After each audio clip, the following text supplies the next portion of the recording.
الخير. صوت مسموع طيب؟ هو انا دايما بحب لما اقول اي كلمه ابداها باسئله. فانا عندي سؤال، سامعين؟ لا ماشي.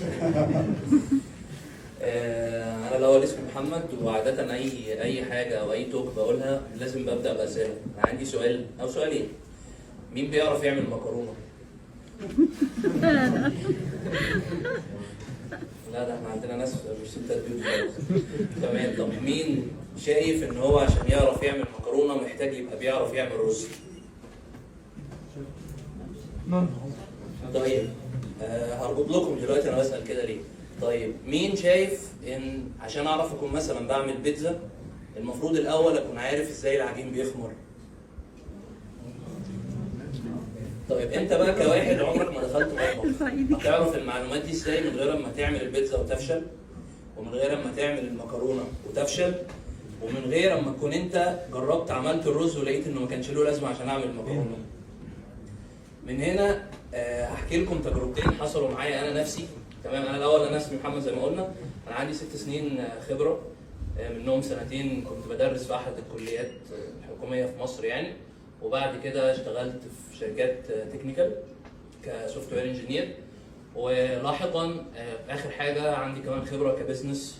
تمام. سي او لشركه يعني اتمنى تكون لذيذه. فانا هربط لكم المجال كاكاديمي وكعملي وكبزنس استفدت ازاي من وجودي في المكان اللي انا فيه دلوقتي. اول حاجه حصلت معايا انا شخصيا، انا اشتغلت في شركه، وده هيدل لكم ازاي اهميه ان السوفت وير اصلا باك جراوند والتكنيكال مش هي المهمه دايما. عشان كده النهارده السيشن العظيمه بتاعت باشمهندس محمد كان معظمها بتتكلم في حته قد ايه الكوميونيكيشن مهم. لو انتوا اصحاب شركات تفتكروا لو انت عندك تيم مكون من 6 جينيورز وعايز تسنير حد منهم هتسنيره بناء على ايه؟ مين السؤال؟ عيد السؤال. احنا كنا 6 جينيورز يعني في الشركه اللي انا كنت فيها، وهم حبوا يسنيروا حد مننا. نفس الخبره؟ لا في فرايتي في الخبره شويه او كتير. قد ايه يقدر يفيد غيره؟ حلو. ايه تاني؟ لا انا قد ايه عنده استعداد انه يتعلم ويطور نفسه، وان هو يقدر يدي تاسكس للجونيورز، ويقدر ان هو يقدر يفهم كل شخصيه منهم تقدر تعمل ايه. بالظبط جدا. انا هحاول، معلش انا اسف مش هطول بس عشان ما اخدش وقت ناس تانيين. انا الشركه اللي انا رحتها كانت الناس هناك مش مهتميه باي حاجه في حته الكلين كود وازاي السيستم بتاعي يبقى سكيلابل والكلام اللي بعد ان انا بعرف اكتب كود او لا. فانا كمني كنت جاي من خلفيه اكاديميه، كنت مهتم جدا بالريفرنسز والحاجات دي، فعملت شير للنولج بتاعتي ودينا التيم في حته ثانيه. لو حد هنا سوفت وير انجينير هيفهم يعني ايه كلاس فيه 10000 سطر. يعني دي حاجه اصلا تخض.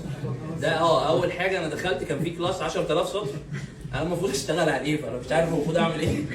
فتخيلوا بقى ان بعد ما اشتغلت على نوع ناس كانت شغاله بالشكل ده، قدرت الحمد لله يعني بحكم ان انا عندي خلفيه اكاديميه واتعلمت على ايد ناس مهمه جدا يعني بدون ذكر اساميهم، نحول الموضوع ده لناس مهتمه جدا بالكلين كود وبالسوفت وير اركتكتشر وبالسيستم انجينير الكلام ده كله. تمام. ففي مرحله السنياره كنت متوقع طبعا ان الشخص اللي قلب التيم هم اللي هيختاروه. طبيعي انا اللي غيرت الناس دي كلها. طب هم اختاروا مين؟ ما اختاروش خالص ان الشخص اللي هو انا يعني، اختاروا اكتر حد بيكونتريبيوت واكتر حد يعني اكتر حد بيعامل البيزنس على انه ابنه. تمام. فكره ان انت ابن الشركه دي فكره مهمه جدا، الناس فاكراها وفهمها غلط، دي من وجهه نظري الضعيفه طبعا. انا شايف ان انت عشان البيزنس تكبر فيه قوي، تمام، وبتنفست في نفسك زي ما الباشمهندس محمد قال جوه الشركه، تمام، الشركه محتاجه تشوف هي بتستفيد منك ازاي. انت كبرت لي التيم وكده، بس انا عندي حد قدر احسن مني كمان يكونتريبيوت مع التيم، قدر يمانج التاسكس احسن، قدر يعمل حاجات اكتر، قدر يعني يكوميونيكيت مع المانجيريال ليفل افضل مني، فهو اللي سانيور مع انه هو يمكن كتكنيكال اقل مني. فدي كانت اول تجربه تقول لكم قد ايه حته الكونتريبيوشن مهمه جدا. التجربه الثانيه قرروا يفتحوا تيم جديد عندنا في الشركه لها فروع كتير، فقرروا يفتحوا تيم جديد، فكانوا عايزين حد يفولنتير من التيم بتاعنا عشان يروحوا هناك. تفتكروا انا عايز حد يفولنتير يروح ياسست في التيم الثاني عشان اقومه، اختار حد مواصفاته ايه؟ نفس مواصفاتك بس. كونتريبيوت. كوميونيكيشن سكيلز صح؟ المفروض برضه هتفكروا ان حد بيقدر يكونتريبيوت وحد بيتعلم وبيشير نوليدج و لا، هم اختاروا اكتر واحد بيقبض في التيم اللي هو كان انا. تمام؟ اللي انا عايز اوصله لكم من الفكر ده ايه؟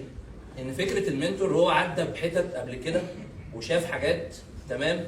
من الحاجات دي انت ما عندكش لسه قدره ان انت تعرف هي موجوده ولا لا اصلا. تمام؟ فيمكن الكلام في الكوميونيكيشن سكيلز والكلام ده كله تحس ان هو كلام بيتكرر، بس هو فعلا الحياه قاسيه. وفي كل شغل هتشتغله هتلاقي الدنيا اقصى. واكتر حاجه هتواجهها مشكله ان انت هتشخصن الامور وانت جوه الشركات. من هنا بقى لما انا جيت في المنتور، اول نصيحه قالها لي، يعني اول لما سالت باشمهندس محمد في الموضوع ده قلت له انا حصل كذا كذا كذا وخدوني تيم تاني، انا قومت التيم التاني وعملت هايرنج الناس، وكنت انا اللي بعمل انترفيو كمان. تمام؟ من حته الانترفيو ده تقدر تحكم ان انا كنت فعلا حد جوه الشركه له مكانته. ومع ذلك عادي جدا بعد 6 شهور اتعمل لي لي اوف. تمام؟ ليه بقى؟ لان انا بعد 6 شهور اكتشفت ان انا مش حابب التيم الجديد، عايز ارجع التيم القديم. فدخلت وش في وش مع الشركه وما عجبنيش بقى، انا همشي كلامي. تمام؟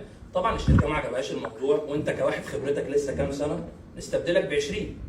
باشمهندس بقى محمد سالني سؤال، قال لي طب لو انت فضلت في دلوقتي زي ما كنت كان زمانك فين؟ طب هل انت كنت اصلا بتتعلم ولا لا؟ طبعا كنت بتعلم، رحنا اتعلمنا بلاتفورمز جديده وتعلمنا ستراكشر جديده وتعلمنا حاجات كتير، بس هو فكره ان انت ما كانش عندك الخبره الكافيه اللي انت تعرف ان انت المفروض تتعلم كل حاجه. النقطه الاخيره اللي هتكلم فيها حته الكورس نفسه، بما ان انا جاي من خلفيه اكاديميه وعمليه، الكورس يمكن يبان ان هو فترته صغيره ك10 محاضرات او حاجه، كل محاضره 3 ساعات. بس الكورس انا لمست فيه حته مهمه، طبعا باني اديت كورسز وشرحت وكده قبل كده. اول حته ان هو بيمس حته الكونكشن اللي ما بين النقط وبعضها. يعني انت في الكليه خدت 70,000 ماده، تعرف تربطهم؟ وانت قدامك على اليوتيوب 70,000 فيديو، هتعرف تربطه؟ مفيش. انما في الكورس هو طبعا محدش يتوقع ان هو يخش الكورس هيطلع يشتغل في ياخد 90 مليون جنيه، مفيش كلام من ده طبعا، لازم على حد اجتهادك. بس ان انا اقدر اقوله لك بوضوح وبقوه ان الكورس مربط المعلومات بشكل حلو جدا، وهتاخد من الكورس ازاي تبقى عندك النوليدج او التكنولوجي باك جراوند المهمه في كل الاسبكتس اللي تخش صناعه البرمجيات، مش كديف اوبس كمان بس. فدي النقطة القوية جدا اللي انت ممكن تشوفها في الكورس، ان انت هتشوف تربيطة مهمة وهتعرف حاجات مهمة جدا جدا جدا انت ممكن تكون عارفها بس عارفها بشكل مختلف. يعني هو باشمهندس محمد مثلا في اول حتة شرح شوية اساسيات برمجة، فانا بالنسبة لي اساسيات البرمجة دي اتعدت من 70 او 57 الف سنة، ومع ذلك شرحها بطريقة رمتني في حتة تانية انا برضو عارفها بس مش رابطها. فالفكرة في الربط. فالمنتور يعني ميزته ان هو هيقول لك لا ده غلط، وفي نفس الوقت الكورس هيربط لك الدنيا ببعضها.